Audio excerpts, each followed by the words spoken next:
네, 오늘 말씀의 제목은요, 바로 내게 복음은 무엇인가입니다. 로마서 1장 16절에서 17절 다 함께 합독하겠습니다. 시작. 내가 복음을 부끄러워하지 아니하노니 이 복음은 모든 믿는 자에게 구원을 주시는 하나님의 능력이 됨이라. 먼저는 유대인에게요, 그리고 헬라인에게로다. 복음에는 하나님의 의가 나타나서 믿음으로 믿음에 이르게 하나니 기록된 바 모든 오직 의는 믿음으로 말미암아 살리라 함과 같으니라. 아멘. 할렐루야. 만나서 반갑습니다. 이강국 공동체 고대빈 목사입니다. 오늘 십자가의 보혈이 이 공간을 덮을 줄 믿습니다. 정말 우리 술에서 말씀을 통해 기쁨과 또 감사가 넘쳐나게 하실 줄 믿습니다. 성령님께서요, 여러분들의 눈과 또 귀와 마음을 활짝 여셔서요, 말씀 속에 임재하신 하나님의 그 놀라운 은혜들을 충만히 누리는 시간 되게 하실 줄 믿습니다. 이것을 놓고 좀 함께 기도하며 나아가겠습니다. 사랑과 은혜가 많으신 하나님, 주님의 사랑을 갈망하며 주님의 임재 앞에 나아갑니다. 죄로 인한 영혼의 문제와 또 상한 마음들, 육체의 아픔, 그리고 관계에서의 상처들을 예수 그리스도의 보혈로 덮어 주옵소서. 우리의 생각과 상황을 초월하여 일하신 하나님의 놀라운 솜씨를 믿음으로 붙잡으며 나아가기 원합니다. 성령께서 이 자리 가운데 친히 함께 하시사 말씀으로 용기와 힘을 얻게 하시고 약속의 말씀이 오늘 우리의 삶의 실제가 되게 하여 주옵소서. 새해를 행하실 하나님을 찬양드리오며 살아계신 예수님의 이름으로 기도합니다. 아멘. 오늘 말씀을 시작하기 전에요, 전 여러분들께 한 가지 좀 질문을 드리고 시작하고자 합니다. 최근 여러분들의 삶의 가장 큰 기쁨은 무엇입니까? 여러분들의 삶의 가장 큰 기쁨. 다양한 답변들이 나올 수 있을 것 같아요. 근데 여기 계신 성도님들은 성령의 임재가 충만한 이 수요기도 예배에 오신 것이 가장 큰 기쁨일 줄 믿습니다. 아멘. 제 삶에 있어서도요, 가장 큰 기쁨은 오늘 이렇게 하나님께서 부족한 저에게 말씀을 전할 수 있는 자리를 허락하신 것과 또한 이곳에서 함께 예수님을 만나고 또 변화된 삶을 살아갈 여러분들을 만나는 것이 가장 큰 기쁨인 것 같습니다. 누군가가 말씀으로 변화되어서 다시 살아나는 것을 보는 것은요, 정말 기쁜 것 같아요. 죄악으로 가득한 이 세상 가운데서 힘들어하던 한 영혼이 저를 통해서 예수님을 알아가고 또 복음의 능력을 알아가고 그것을 살아나는 모습을 바라보면 그것만큼 진짜 기쁜 것은 없더라고요. 세상 그 어떤 것과도 비교할 수 없는, 말로 형용할 수 없는 그런 기쁨이 바로 복음을 전할 때 있는 것 같습니다. 복음은 사람을 변화시키는 힘이 있습니다. 참 부끄러운 이야기지만 제가 사춘기 때, 중학생 때 저는 세상을 참 많이 사랑하는 사람이었습니다. 또 교회에서는 모태신앙이니까 이 부모님 믿음이 좋다 보니까 학생회장이나 아니면 찬양 인도자 등 늘 교회에서 목사님 뭔가를 이렇게 시키셨어요. 그러나 사실 저는 예수님을 제대로 믿지 않는 그런 탕자와 같은 무늬만 크리스천이었습니다. 그런 제가 수련회와 또 우연한 계기로 인해서 또 몽골 선교를 또 가게 된 이후로 예수님을 만나게 되었습니다. 인생이 완전히 변화되게 되었어요. 정말 세상이 줄 수 없는 그 기쁨이 무엇인지 깨닫게 되었습니다. 그래서 즉시로 하나님이 싫어하실 것 같은 행동 두 가지를 안 하기로 서원하게 됩니다. 뭐였을 것 같으십니까? 첫 번째는 술이었습니다. 두 번째는 욕이었습니다. 친구들이요, 너가 술을 안 먹는다고? 너가 욕을 안 한다고? 얼마나 놀랐는지 몰라요. 맨날 옆에 와서 계속 욕하는 거예요. 제가 열받아서 이렇게 욕을 하게끔 만들려고. 감사하게도요, 변화된 제 모습을 바라보면서 두 친구가 예수님을 믿기 시작했습니다. 또한 공부를 하기 시작했어요. 왜냐하면 이전까지는 삶의 목적을 몰랐습니다. 그래서 되게 방황하면서 살았습니다. 그런데 이제 삶의 목적을 아니까 복음이 내 삶 가운데 들어오니까 하나님의 비전을 찾기 시작하게 되더라고요. 그때부터 감사하게도 성적이 오르기 시작했습니다.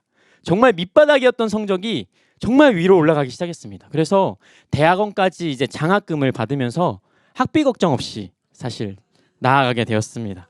근데 정말로요, 제가 잘한 것이 아닙니다. 이건 정말입니다. 제가 잘한 것이 하나도 없습니다. 매 순간마다 저는 느꼈습니다. 하나님의 은혜를 말이죠. 제가 복음으로 변화되었기 때문에 하나님은요, 누구나 변화시키신다는 그런 기대감이 생기기 시작했습니다. 그래서 주변에 방황하고 있는 이 청소년부 아이들을 보면 그 친구들에게 꼭 이런 얘기를 합니다. 나도 변화됐다. 밑바닥이었던 내 인생도 하나님이 이렇게 사용하시는데 너의 인생이 얼마나 기대가 되냐 늘 말하고 있습니다. 제가 새로운 교회에서 200명이 넘는 아이들, 그 중등부 친구들을 담당했었는데 정말 아무것도 내세울 것이 없는 그런 제 인생도 이 200명원의 영혼에게 영향력 있는 사람으로 만드셨는데 하물며 정말 하나님을 열심히 사랑하고 말씀 안에 있고 늘 교회에 충실되이 정말 진실되게 예배하는 우리 청소년부 아이들, 그 아이들을 얼마나 하나님께서 크게 사용하실까 기대가 되더라고요. 그래서 늘 그것을 전했습니다. 그러면 서로 쳐다보면서 씩 웃습니다. 딱 이렇게 보면서 씩 웃어요. 그러더니 절레절레해요. 얘는 아니란 거죠. 얘는 참 안타까운 것이 여기에 있습니다. 복음이 사람을 변화시키는 힘을 있다는 것을 우리는 머리로는 알고 있습니다.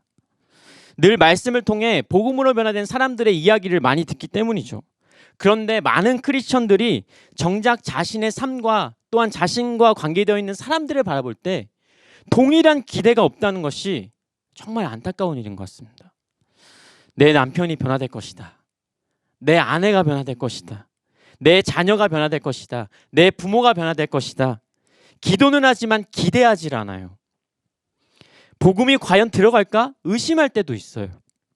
나와 함께하고 있는 순원들, 이웃들, 또 직장 동료들을 바라보면서 기대하지 않아요. 특히 자신의 삶 역시 말씀으로 정말 변화될 것이다 기대함이 없는 분들도 계세요. 정말 큰 아픔인 것 같습니다. 왜 우리는 기대하지 않을까요? 우리를 변화시킬 예수님을 아직 믿지 못하는 것 아닐까요? 우리 스스로 복음을 부끄러워하고 있는 것 아닐까요?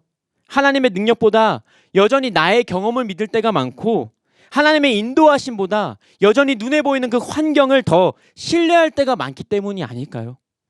사랑하는 여러분, 복음의 능력을 아는 사람은 기대하게 됩니다. 내가 변화된 것처럼 저 사람도 변화될 것이다 알기 때문이죠.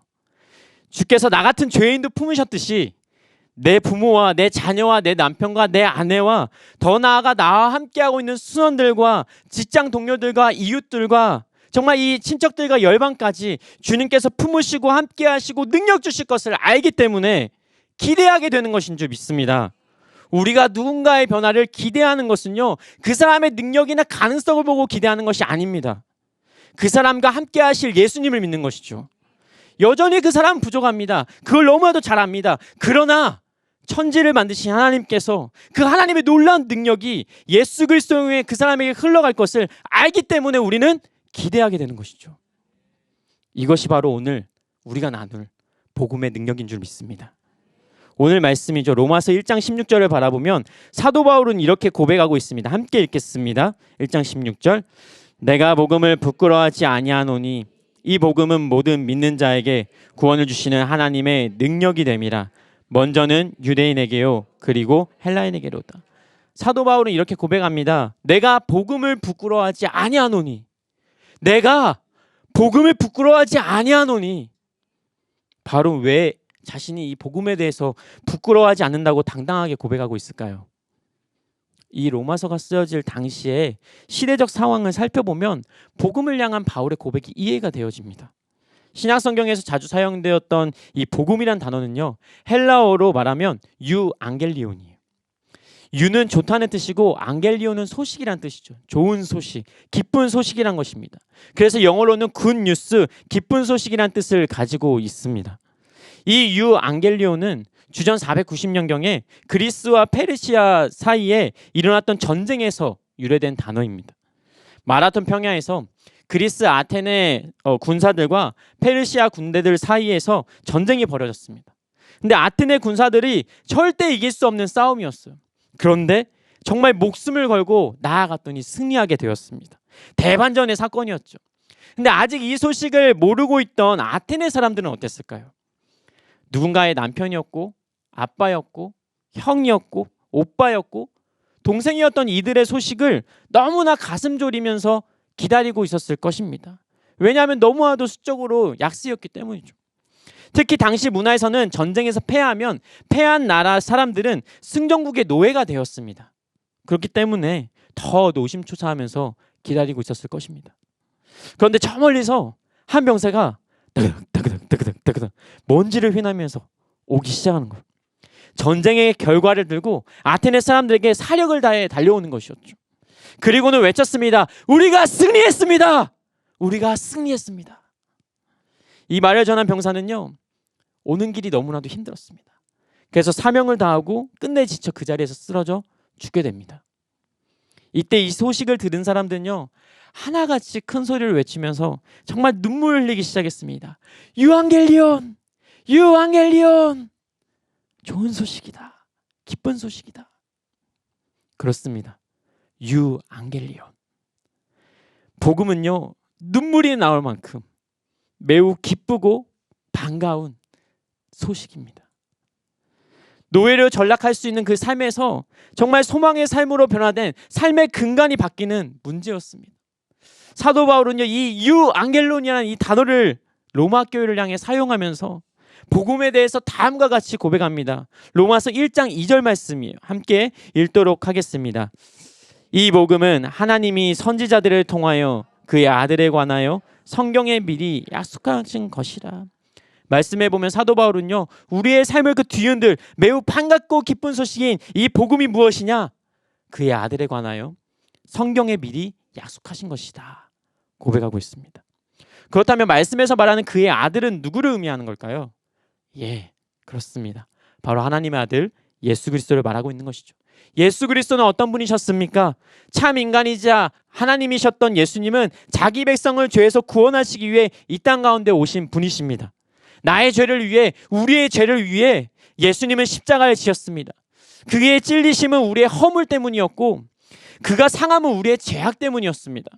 예수님께서 우리를 대신하여 채찍에 맞음으로 우리는 나음을 얻게 되었고 또한 징계를 받음으로써 우리는 평화를 누리게 되었습니다. 십자가 위에서 우리 죄는요, 예수님의 죄가 되었던 것입니다. 이것은 다른 누구도 아니라 여러분들을 향한 기쁨의 소식입니다. 죄로 인해서 사망과 저주의 그늘에 머물 수밖에 없었던 우리의 인생을 아무런 공로 없이 하나님의 전적인 은혜로 죄인의 자리에서 의인의 자리로 옮겨주신 것을 선포하신 것이죠. 예수님께서는요, 십자가에서 다 이루었다 고백하시면서 사망 권세를 이기시고 진정한 승리를 이 땅 가운데 선포하셨습니다. 죄는요, 하나님과 우리를 멀어지게 만들었지만 예수님의 죽음과 부활은 우리를 하나님의 자녀로 초대하였습니다. 사망과 저주가 아니라 영원한 생명과 축복을 누리는 인생으로 여러분들을 초대하신 것이죠. 절망과 우울, 고통과 슬픔 등 인간의 타락과 죄로 인해 벌어질 그런 슬픈 현실들은 더 이상 우리를 지배하지 못합니다. 왜 그렇습니까? 전능하신 하나님께서 예수 그리스도 통해 우리와 함께 하시고 여러분들을 보호하시고 지키시고 놀라운 일들을 행하시기 때문이죠. 예수 그리스도 통한 그 하나님과의 관계 회복. 여러분 두려우실 것이 있을까요? 걱정할 것이 있을까요? 복권에 당첨되었다는 소식 참 좋습니다. 그런데 그 소식보다요, 청약에 당첨되었다는 소식보다 예쁜 가방을 사들고 들어오는 그 남편의 소식보다 천지를 창조하신 하나님께서 예수 그리스도를 통해 여러분들의 인생에 함께 하시겠다는 이 소식이 정말로 유앙겔리온, 이 정말 기쁜 소식 아닙니까? 이 복음의 능력을 안다면요, 우리 가만히 있지 못할 것입니다. 남에게 전할 수밖에 없는 그러한 큰 기쁨이란 것을 우리가 삶을 통해 경험하게 될 것이기 때문이죠. 바울은 특별히 2절 말씀에서 복음에 대한 아주 중요한 메시지를 전하고 있습니다. 바로 복음이 어느 날 갑자기 우리의 역사 속에 뚝 떨어진 것이 아니란 것이죠. 하나님이 선지자들을 통하여 그의 아들에 관하여 성경에 미리 약속하신 것이라. 놀랍지 않습니까? 죄로 인해 파괴된 이 세상을 회복하기 위해서 예수 그리스도께서 이 땅 가운데 오실 것이란 그 약속은 하나님께서 태초부터 선지자를 통해 미리 약속하신 것이란 것이죠. 그리고 이제 이 기쁨의 소식이 성취되었음을 바울이 지금 이 로마서 말씀을 통해 선포하고 있는 것이죠. 그런데 바울은요, 이 장면에서 참 특이한 외침을 합니다. 나는 복음을 부끄러워하지 않습니다. 왜일까요? 많은 사람들이 이 기쁜 소식을 부끄러워하고 있었기 때문이에요.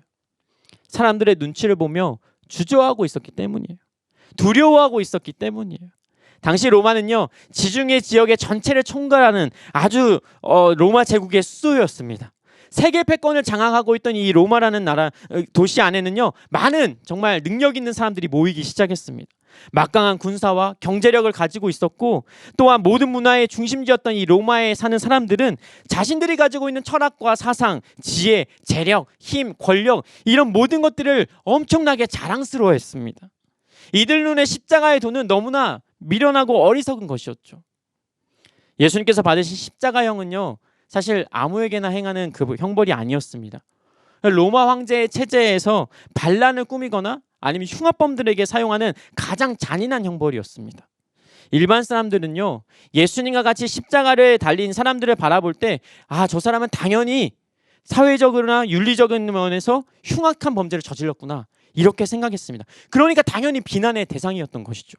더욱이 로마인들이 세운 그 십자가를 보았던 유대인들은요, 제자들이 전한 그 예수 그리스도의 존재를 더욱 인정할 수가 없었습니다. 왜냐하면 유대인들은 나무에 달린 자들을 저주받은 자로 간주했기 때문이에요. 이들에게는 십자가는 수치스러움의 상징이었습니다. 그러므로 이들은요, 예수님을 하나님의 아들로 받아들일 수가 없었던 것이죠. 즉 복음은 유대인들에게는 거리끼는 것이었고 헬라인들에게는 미련한 것이었습니다. 이방인들에게는 미련한 것이었습니다. 또한 로마서가 쓰여질 무렵부터 기독교를 향한 거대한 핍박이 시작되기 시작했습니다. 로마 황제를 따르는 것이 아니라 예수 그리스도를 믿는다고 고백한다면 감옥에 갇히거나 돌에 맞아 죽는 경우도 있었습니다. 사회적으로 어떤 불이익을 당할지 모르는 상황이었어요. 얼마나 핍박이 심각했으면 로마 교회 성도들, 그들은 박해를 피해서 지하 공동묘지 숨어 살았어야 했습니다. 바로 그것이 여러분들이 잘 알고 계시는 카타콤인 것이죠. 그 카타콤 옆에서는 또 어떤 일들이 있었냐면 원원 경기장이 있었는데 너무나도 잔인한 모습들을 많이 볼 수가 있었습니다.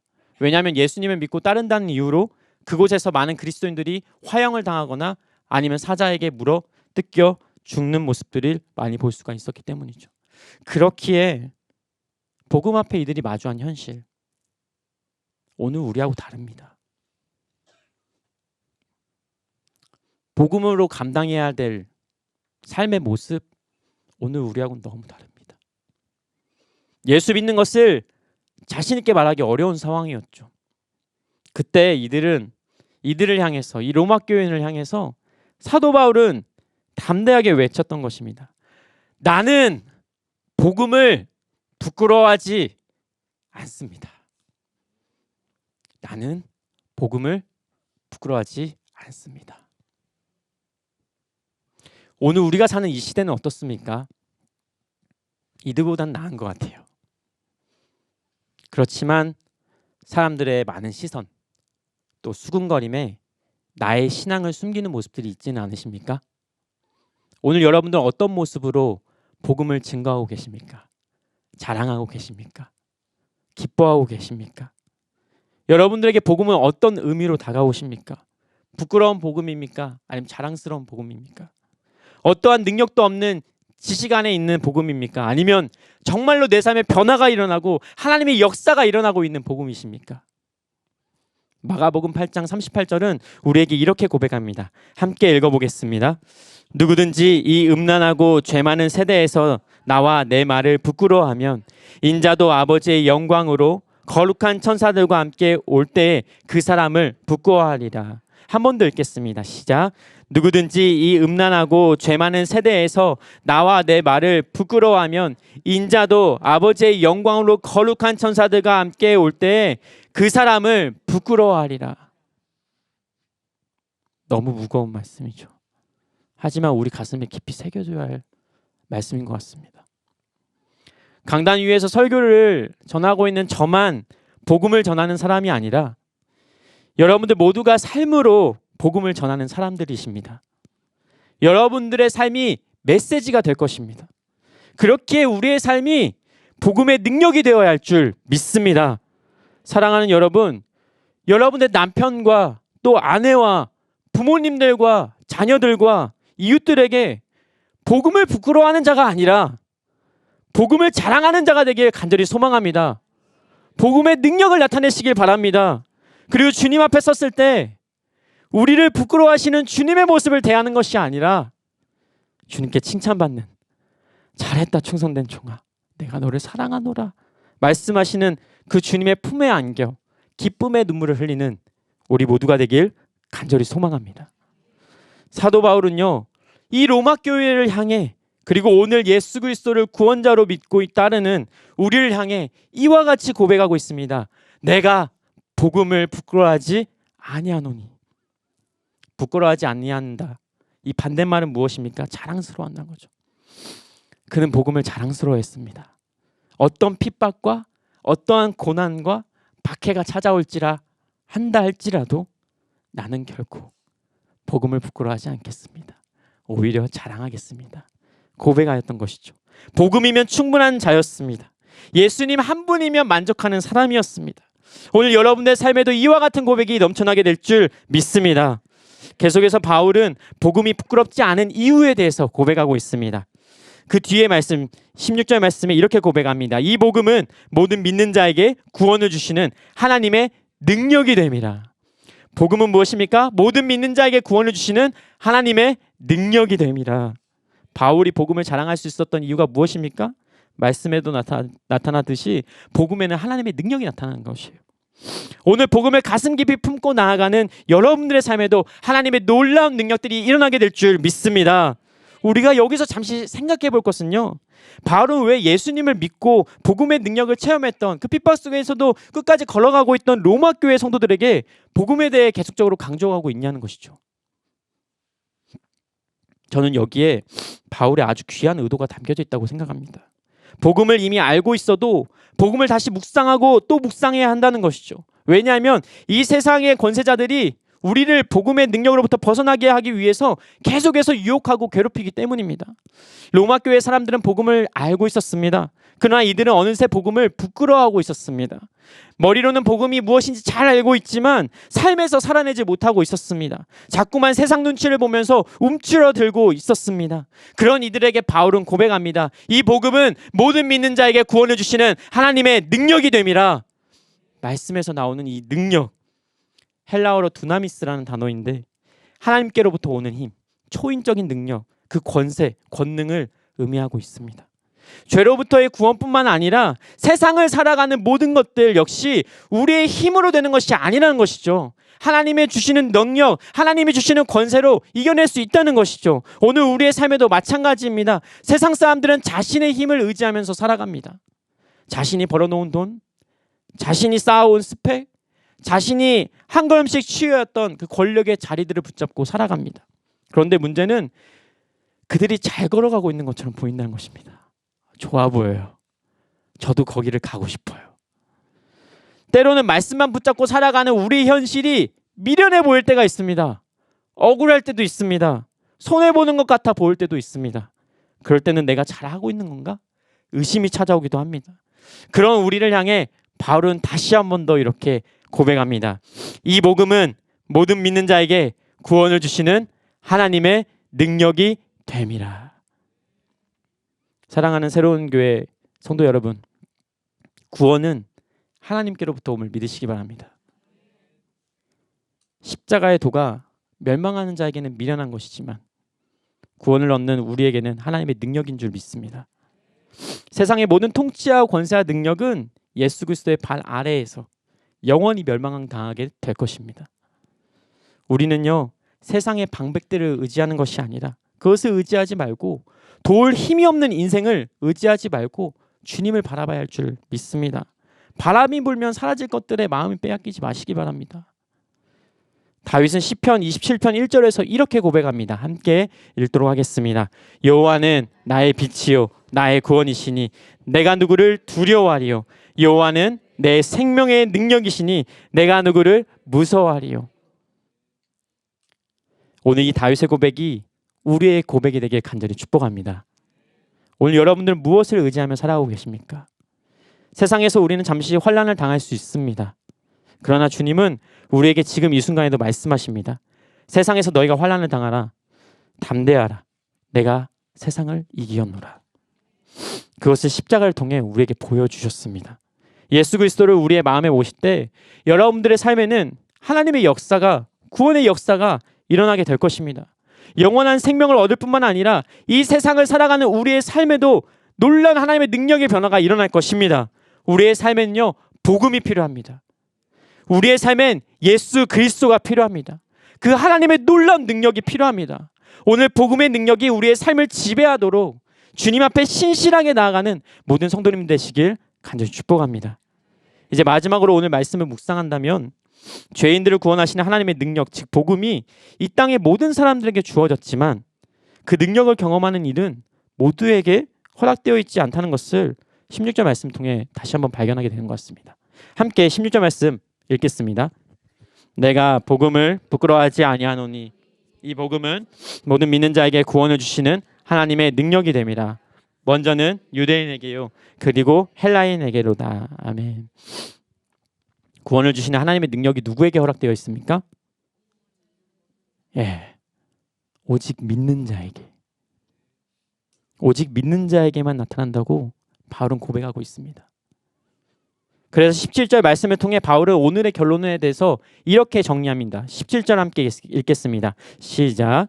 복음에는 하나님의 의가 나타나서 믿음으로 믿음에 이르게 하나니 기록된 바 오직 의인은 믿음으로 말미암아 살리라 함과 같으니라. 오직 의인은 믿음으로 말미암아 살리라. 믿음으로 산다. 하나님에 대한 우리의 그 반역, 죄로 인한 그 반역에도 불구하고요, 주님은 결코 우리를 외면하지 않으시는 분이십니다. 절망 가운데 있는 우리에게 찾아와 손을 내미시는 분이시죠. 바울은 이 기쁨의 소식을 믿음으로 신뢰하며 나아가는 모든 성도들 가운데 그리스도 예수 안에 있는 속량으로 말미암아 하나님의 은혜로 의롭다 하심을 얻게 될 것이다. 17절 말씀으로 마무리하고 있습니다. 우리가 의롭게 된다는 것, 우리의 노력으로 되는 것이 아닙니다. 우리는 하나님이 행하실 일들에 대한 그 약속에 대한 믿음만 있으면 됩니다. 복음을 믿는 자, 예수 그리스도가 나의 죄를 사하여 주셨음을 믿는 자들에게 하나님께서 의롭다 칭하시고 자녀로 삼아 주시는 것입니다. 그 권세를 누리게 하시는 것입니다. 우리를 있는 그대로 받아주시고 당신의 의로우심으로 우리의 죄를 덮어주시는 것입니다. 의로우신 하나님과 함께할 수 있는 유일한 길은 예수 그리스도를 믿는 믿음을 통해 있게 될 줄 믿습니다. 우리가 믿음으로 나아갈 때 우리는 주 안에서 생명의 길, 회복의 길, 소망의 길을 걷게 하실 줄 믿습니다. 또한 믿음으로부터 믿음에 이르게 한다는 이 고백은요, 처음부터 끝까지 믿음이면 된다는 고백입니다. From faith to faith. 그 사이에는 아무것도 필요가 없습니다. 우리의 어떤 공로가 필요가 없습니다. 환경을 초월하여 일하시는 그 하나님을 더욱 신뢰하며 나갈 때 하나님을 아는 그 지혜는 더욱더 깊어지게 될 것입니다. 의지하면 의지할수록, 신뢰하면 신뢰할수록, 믿으면 믿을수록 하나님의 사랑을 더욱더 깨달아갈 것입니다. 예수 그리스도 안에서 우리를 위해 하나님께서 어떤 일을 행하셨을지 더 깊이 알아가게 되고 여러분의 인생이 하나님을 찬양할 수밖에 없게 될 것입니다. 데살로니가전서 2장 13절 말씀을 마지막으로 읽고 오늘 말씀을 마무리하고자 합니다. 함께 읽겠습니다. 너희가 우리가 하나님께 끊임없이 감사함은 너희가 우리에게 들은 바 하나님의 말씀을 받을 때 사람의 말로 받지 아니하고 하나님의 말씀으로 받음이니 진실로 그러하도다. 이 말씀이 또한 믿는 자 가운데서 역사하는. 아멘. 이 말씀이 또한 너희 믿는 자 가운데서 역사하느니라. 사랑하는 여러분, 오늘 이 시간 여러분들이 이 놀라운 이야기를 믿지 않으신다면 복음은 아무런 의미가 없게 될 것입니다. 그러나 여러분들이 여러분들을 향한 하나님의 역사와 그 약속들을 믿기만 한다면 성경 속의 그 놀라운 기적이 여러분의 삶에 이루어지게 될 것입니다. 천지를 만드신 하나님이 여러분들의 아버지가 되십니다. 이 땅에서의 삶이 끝이 아니라 영원한 나라에 들어가게 될 것입니다.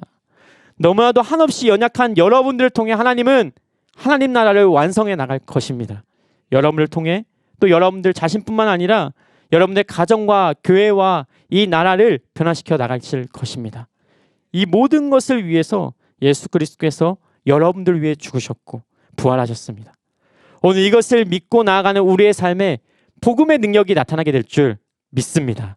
기도하겠습니다. 사랑과 은혜가 많으신 하나님, 이 시간 우리의 삶에 역사하실 하나님을 기대하며 나아갑니다. 복음을 부끄러워하지 않겠습니다. 복음을 자랑하는 자가 되겠습니다. 이 시간 우리의 삶에 역사하셔서 복음의 능력을 살아낼 힘을 허락하여 주옵소서. 오직 주님의 약속만 붙들고 살아가게 하여 주옵소서. 예수 그리스도의 이름으로 기도합니다. 아멘.